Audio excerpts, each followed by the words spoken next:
আপনাকে অসংখ্য ধন্যবাদ জানাচ্ছি।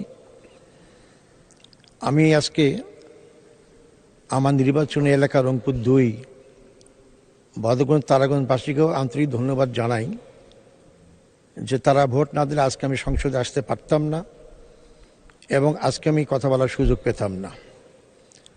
মাননীয় স্পিকার, যাদের ব্যাপারে শোক প্রস্তাব আনতে বলা হয়েছে, বিশেষ করে আমার দলের, আমি অত্যন্ত দুঃখিত যে আজকে যদি 24শে জুলাই না হতো তাহলে আমার মতো লোক ফাঁসির সেল থেকে এসে সংসদে স্থান পেতাম না।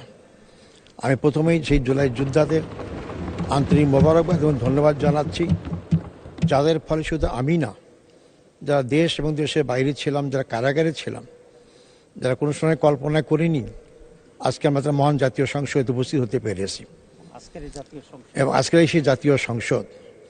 তাই জুলাইকে অস্বীকার করে জাতীয় সংসদ এটা হতে পারে না।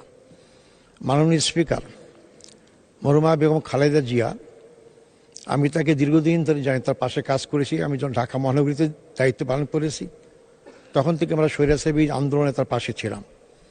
তাকে অত্যন্ত কাছে থেকে আমরা জানি এবং চিনি। তিনি আপাতমস্তক একজন বাংলাদেশ প্রেমিক মহিলা ছিলেন।